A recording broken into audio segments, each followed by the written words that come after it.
வணக்கம், வாழ்க வளமுடன். இப்போ நம்ம இந்த மாசி மாதம் பலன்கள், நட்சத்திர பலன்கள், 27 நட்சத்திரங்கள், ஒவ்வொருவரும் ஏதேனும் ஒரு நட்சத்திரங்களில் பிறந்திருப்பார்கள். ஒருவரும்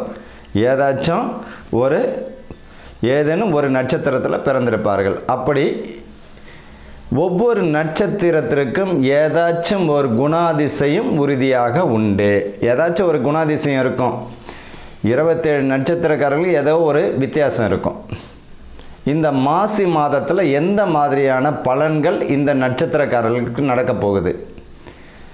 உங்களுடைய ஜனன ஜாதகத்தில் அஸ்வினி நட்சத்திரம்னா அதுதான் உங்களுடைய ஜென்ம நட்சத்திரம். இப்போ இந்த 27 நட்சத்திரக்காரர்கள் அஸ்வினி முதல் ரேவதி வரை இந்த மாசி மாதத்தில் எந்த மாதிரியான நற்பலன்கள் நடக்கப் போகிறது, எதெல்லாம் நம்ம கவனமாக இருக்கணும் அப்படின்றத பற்றி தான் இந்த 27 நட்சத்திரத்திற்குரியதை பார்க்க போகிறோம். சித்திரை நட்சத்திரம் அன்பர்களுக்கும் நேயர்களுக்கும் ஆனந்த வணக்கங்கள்.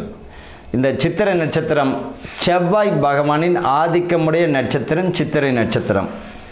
இந்த சித்திரை நட்சத்திரம் உடையவர்கள் பார்த்திங்கன்னா பொதுவாக இந்த 1ஆம் பாதம் 2ஆம் பாதம் கன்னியிலையும் வரும், 3 நாள் துலாம்லேயும் வரும் சித்திரை நட்சத்திரம்.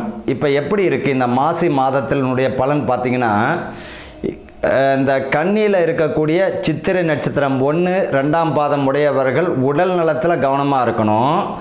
3, 4ஆம் பாதம் உடையவர்கள் ஹாப்பியாக இருப்பீங்க. ரெண்டுமே வித்தியாசம் தான். இப்போ இந்த நட்சத்திரக்காரர்கள் எதை செஞ்சாலும் 1க்கு 1000 முறை கவனத்தில் கொண்டு செய்யணும். தேவையில்லாத விஷயங்களை தலையிட வேண்டாம்.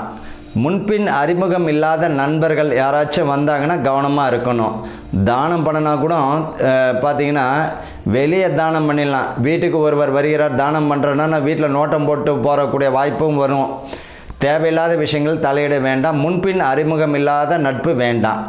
அதே போல் இந்த காலகட்டத்தில் கூட நட்பு கேடு தரும். அரசு அதிகாரிகளும் சரி, ஆசிரியர்களும் சரி, உங்கள் வேலையை மட்டும் பாருங்கள். தேவையில்லாத விஷயங்கள் அசிங்க அவமானம் பட வேண்டாம். இப்போயே அதை மாசி மாதத்தில் வார்னிங்காகவும் எடுத்துக்கினா நல்லது.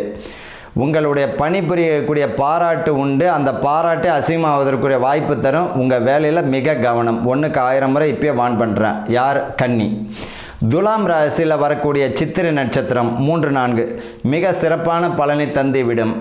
வேலை பளு அதிகமாக தான் இருக்கும். வேலை பளு அதிகமாக இருக்கும். அதுக்குரிய பாராட்டை பெறுவீங்க. வீடுக்குரிய அமைப்பு இப்பயே நீங்கள் அஸ்திவாரம் போடக்கூடிய அமைப்பு தந்துடும்.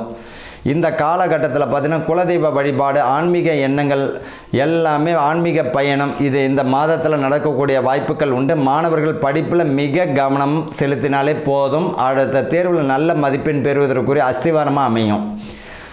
யூனிஃபார்ம் சம்பந்தப்பட்ட வேலையில் செய்கிறவங்க பதவி பணி உயர்வு, சம்பள உயர்வு தந்துடும். இடமாற்றம் உண்டு. அவங்க விரும்பிய இடத்திற்கே போகக்கூடிய சூழ்நிலை தரும். தேவையில்லாத கைவிட்டல் இருந்ததுன்னா அசிங்க அவமானத்தை கொடுத்துரும். அதில் கவனமாக இருங்க. உங்களை பொறுத்த வரைக்கும் கல்வியில் மிக கவனம். பெண் பிள்ளைகள் மிக கவனமாக இருக்கிறது நல்லது. தேவையில்லாத விஷயத்தில் தலையிடவே கூடாது. உடல் ஆரோக்கியத்தில் மிக கவனமாக இருக்கணும். ஆரம்பத்தில் மருத்துவரை பார்த்துக்கிறது நல்லது. வம்ச விருத்திக்குரிய அஸ்திவாரம் போடக்கூடிய மாதமாக இருக்கும். சுப மாதமாக இருக்கும்.